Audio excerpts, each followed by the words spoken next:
Dear colleague, welcome to this lecture on how to give a scientific presentation. This is intended for those of you that have a limited experience of presenting at scientific meetings. You can do it fast and dirty and create a short presentation in a few hours on the day before you're supposed to deliver it by cutting and pasting from an existing paper or by filling slides with big chunks of text. But such a presentation is not a good presentation. A good presentation is a piece of art that takes time to create and which you need to start preparing well before its deliverance. And a well-done presentation will be appreciated by the audience, even if your topic in itself was not that interesting. The best way of learning how to give a presentation is by doing it yourself and by looking at how others are doing it. However, we have created this short overview as an introduction before you continue to perfect your skills as a scientific orator. Always remember that your presentation is for the audience. They have given their time and attention to you in order to learn from you. And if at the end of the presentation they have learned nothing and are not satisfied, then you have failed. And the first thing to realize is that an oral presentation is not the same as the reading of a scientific paper.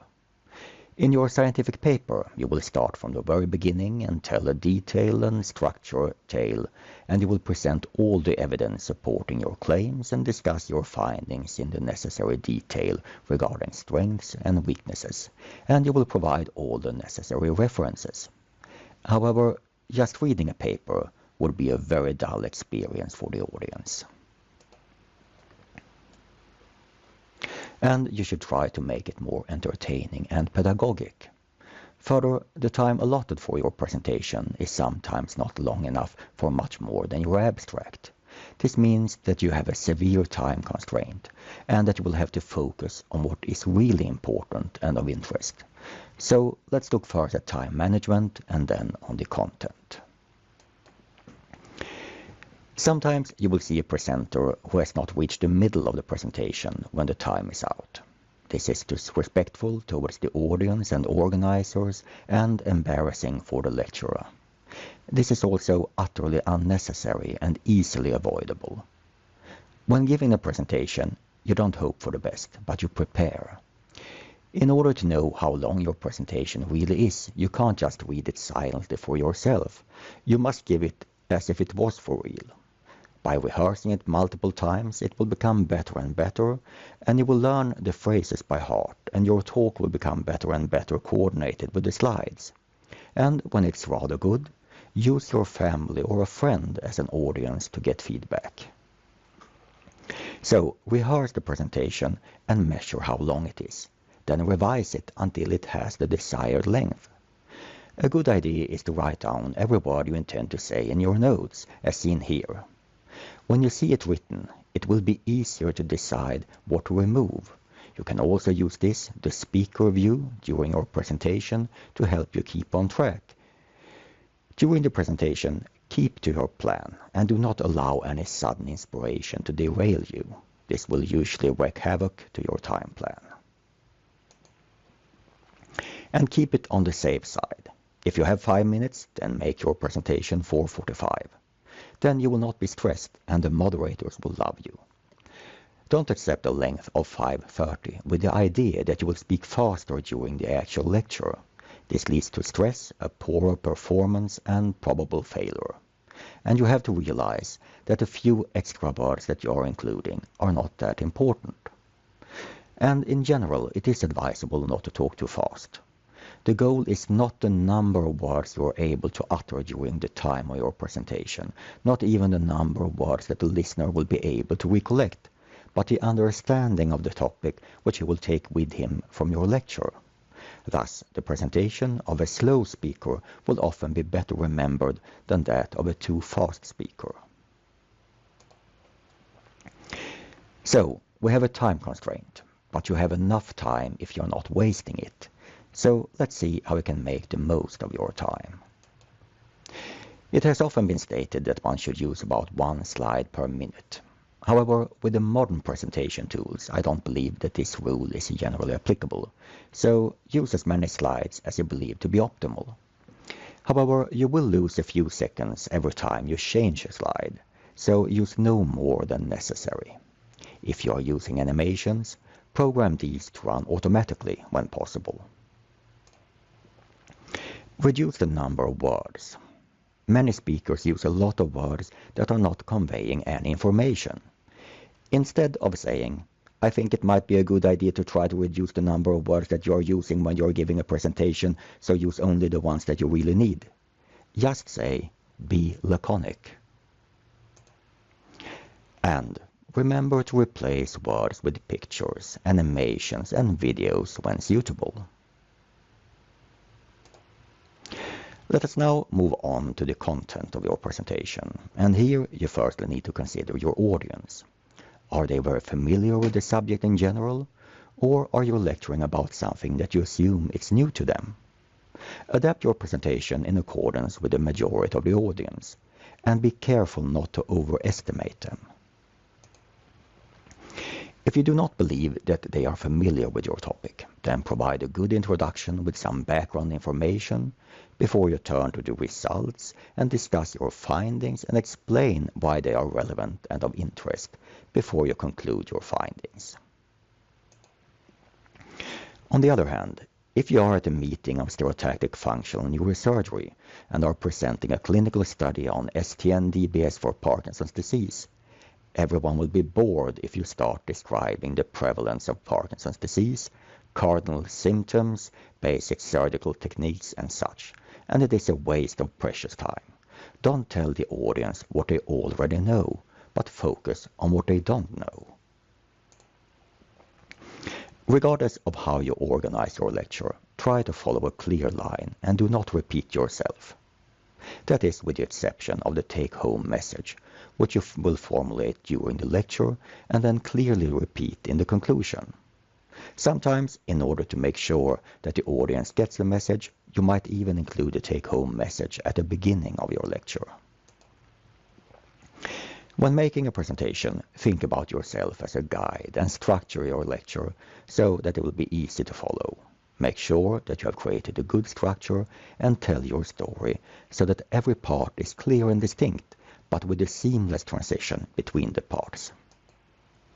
In a scientific paper, you can often discuss different findings in some detail, but in a scientific presentation, you must consider the time constraint. It is better to cover the most important things in detail rather than mention all findings of potential interest. Prioritize quality over quantity and save the side stories for your paper. When composing your presentation, decide first what is the most interesting thing in your study, what is the core message, and then build your story around this. By deciding early on what should be at the center of your tale, it will become easier to decide what material to include and what to leave for later. Think of yourself as a storyteller and your presentation as a tale. It is your job to present what is happening in the story in such a manner that the audience can follow the unfolding of the story and in the end get a good comprehension of the topic.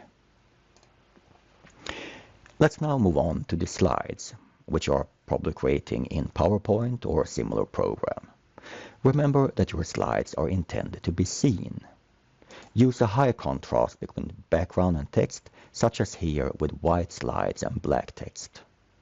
Avoid fancy backgrounds. And avoid having a logo or such on every slide.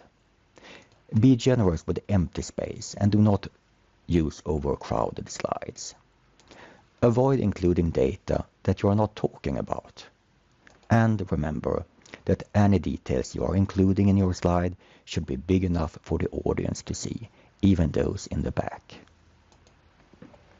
And it is a good idea to use a headline in most of your slides so that the audience will get an immediate understanding of what you are talking about. Simplify also your images. Do not just cut and paste images from publications, but adapt them so that they are optimal for your presentation.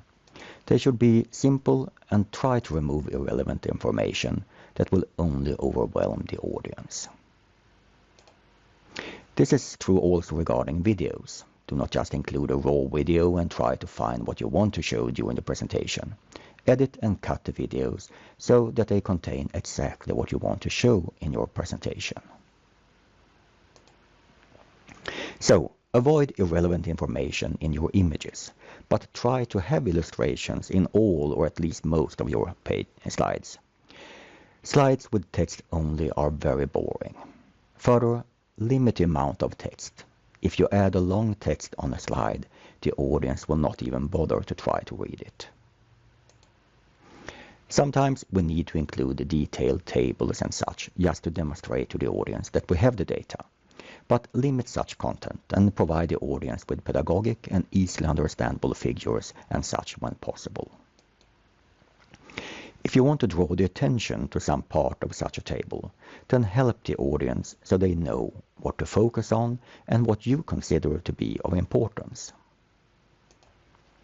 The audience will easily lose focus, and if you want to draw their attention or to stress some detail on your slide, you can use various markers such as rings, arrows and such, with or without animations. Animations are a great tool if you have a somewhat crowded slide, as seen here. You can then add content when it's time to talk about it, and the audience attention will be drawn to the new content. It is also helpful for keeping the audience attention if you're including long and boring lists in your presentation. If you're using complicated animations with many components, then make these run automatically, as seen in this example, and adapt your speech to the animation. If you do this manually, it increases the risk for mistakes and it will take too much of your focus. And in general, do not overuse complex animations, even though they are great fun. Too much will not make the presentation better, but might bewilder the audience. Likewise, be careful with transitions between slides. They are fun, but steal time and focus.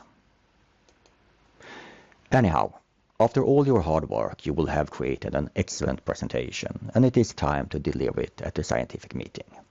At the meeting, make sure that you know where and when you should give your presentation, and if possible, have a look at equipment well before delivering your speech, so that you know if you will have access to any notes in the speaker view, or if you will be looking at the same presentation view as the audience.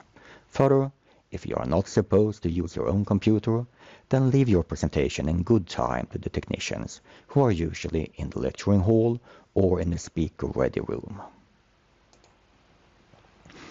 When it is time for your presentation, the moderators will invite you to the podium. They are the board or colleagues of a scientific meeting, and they will keep track of the time. However, it is your duty to keep track of the time and to avoid making it necessary for the moderators to remind you of this. In a well-organized meeting, the presenters will have a timer helping them to keep the time, but make sure that you have your own clock, if this should not be the case. If you are reminded by the moderators that you're out of time, then wrap everything up and end your talk as soon as possible. It is seldom a good plan just to increase the number of words per minute and try to run through all the remaining slides. Try to have a contingency plan so you know which slides to skip and how to wrap up your talk in case you run out of time, despite your meticulous preparations. After your presentation, it might or might not be some time left for questions from the audience or from the moderators. Try to give straight and honest answers, and if you don't have the answer, then do not be afraid to admit that. To speak in public is an art, and you will find numerous books from the last 4 millennia and presentations online regarding how to improve as an orator and how to overcome stage fear. I will not go into this in any detail, but my most important advice is to be well prepared. Make good slides that are speaking for themselves. Use notes in the speaker view as support. Rehearse so you know what to say, and make sure that your presentation is slightly shorter than your allotted time. Further, it is often comfortable to find one or a few friendly faces in the audience with whom you can make eye contact and to whom you direct your talk, rather than to address the whole audience as one anonymous mass. And try to share your enthusiasm of the topic with the audience, since this tends to be contagious. If you demonstrate that you have a genuine interest in your own findings, then this might rub off on the audience. And with that, we end this lecture. And remember that you will find 250 more lectures at the Stereotactic Academy at stereotactic.org. Thank you for your attention.